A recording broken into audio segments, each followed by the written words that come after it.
V board അടിക്കാൻ ഉദ്ദേശിക്കുന്നതെങ്കിൽ നമ്മൾ dress അടിക്കുമ്പോൾ ചില കാര്യങ്ങൾ ശ്രദ്ധിക്കണം. എല്ലാന്നുണ്ടെങ്കിൽ നമ്മൾ വി ബോർഡ് അടിച്ചു കഴിഞ്ഞാൽ ജോയിന്റ് കാര്യങ്ങളൊക്കെ താഴത്തുനിന്ന് നല്ലപോലെ എടുത്ത് കാണിക്കുകയും ചെയ്യും. ചില കോണിലൊന്നും വി ബോർഡിൻ്റെ കോണിലൊന്നും നമുക്ക് പൈപ്പിൻ്റെ സപ്പോർട്ട് കാര്യങ്ങൾ ഉണ്ടാവുകയും ചെയ്യില്ല. 2 സ്ഥലത്ത് ഞാൻ വി ബോർഡ് ഇതുപോലെ അടിക്കാൻ വേണ്ടിയിട്ട് ഡ്രസ്സ് അടിച്ചെടുത്ത് വി ബോർഡ് അടിക്കാൻ വേണ്ടി പോയപ്പോൾ 2 ഇടത്തും റോങ് ആയിട്ടാണ് കണ്ടത്. അതിലേറ്റവും കൂടുതൽ കണ്ടത് പോണ്ടിച്ചേരിയിലാണ്.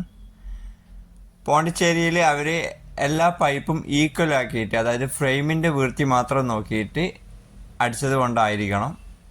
കാരണം വി ബോർഡ് അടിക്കുന്നുണ്ടെങ്കിൽ നമ്മൾ അതിൻ്റെ തള്ളിച്ച, അതേപോലെ 8x4 ബോർഡാണ് വരുന്നത്. അപ്പോൾ ആ ബോർഡിൻ്റെ അളവിലായിരിക്കണം നമ്മൾ പൈപ്പ് അടിക്കേണ്ടത്.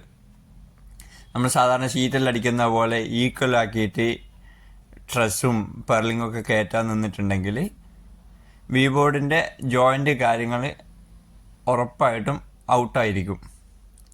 അങ്ങനെ ജോയിൻ്റ് താഴത്തുനിന്ന് കാണാതിരിക്കാൻ വേണ്ടിയിട്ട് ചെയ്യേണ്ട ഒരു കാര്യം, വി ബോർഡിൻ്റെ സൈസിന് കണക്കാക്കിയിട്ട്, അതായത് 8x4 ഫ്രെയിമാക്കി കൊണ്ടുപോകുക എന്നുള്ളതാണ്. അതായത് 2 ഇഞ്ച് സൈഡിലേക്കും 2 ഇഞ്ച് താഴത്തേക്കും നമുക്ക് തള്ളിച്ച് എന്തായാലും വരുന്നുണ്ട്. അപ്പം നമ്മൾ അതിന് കണക്കാക്കിയിട്ടായിരിക്കണം ഫ്രെയിം അടിക്കേണ്ടത്. തള്ളിച്ച നമ്മൾ കാൽക്കുലേറ്റ് ചെയ്യുന്നില്ല എങ്കിൽ ഉറപ്പായിട്ടും പൈപ്പ് നനയേണ്ട ഒരു അവസ്ഥയിലേക്ക് എത്തും. അപ്പോൾ അതുകൊണ്ടാണ് 2 ഇഞ്ച് തള്ളിച്ച നമ്മൾ 1.5 ഇഞ്ച് 2 ഇഞ്ച് എന്തായാലും കൊടുക്കണം തള്ളിച്ച. അപ്പോൾ നമുക്ക് ഈ 8x4 ഫ്രെയിം ആക്കിയിട്ട് നമ്മൾ അടിക്കുമ്പോൾ ആ ഫസ്റ്റ് ഫ്രെയിം 2 ഇഞ്ച് നമുക്ക് ഫ്രെയിമിൻ്റെ അളവ് വെച്ചിട്ട് കുറയുന്നുണ്ട്. രണ്ടാമത്തേത് നമ്മൾ പൈപ്പിൻ്റെ സെൻറ്റർ മുതൽ അടുത്ത പൈപ്പിൻ്റെ സെൻറ്റർ വരെ ആക്കിയിട്ടാണ് 4 അടി ഈക്വൽ ആക്കുക. അപ്പോൾ അതിൽ നിന്ന് 2 ഇഞ്ച് ഫസ്റ്റ് ഫ്രെയിം എന്തായാലും കുറയും. അപ്പോൾ ഫ്രെയിമിൻ്റെ ഭംഗി നമ്മൾ നോക്കിയിട്ട് വി ബോർഡിൻ്റെ വർക്കിനും വേണ്ടിയിട്ട് ഫ്രെയിം ആക്കാൻ നിൽക്കരുത്. അത് ഷീറ്റിനൊക്കെ ആ ഒരു ലെവലിൽ ഫ്രെയിം ആക്കുന്നതായിരിക്കും നല്ലത്.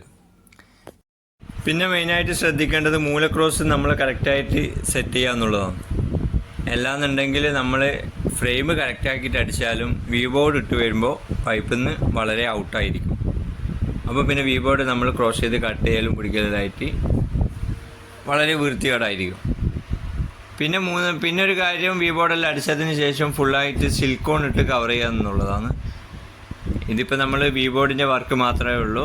സിംഗിൾസ് കാര്യങ്ങളൊക്കെ കമ്പനിക്കാരെ ഡയറക്റ്റ് വന്നിട്ട് അടിക്കുന്നു.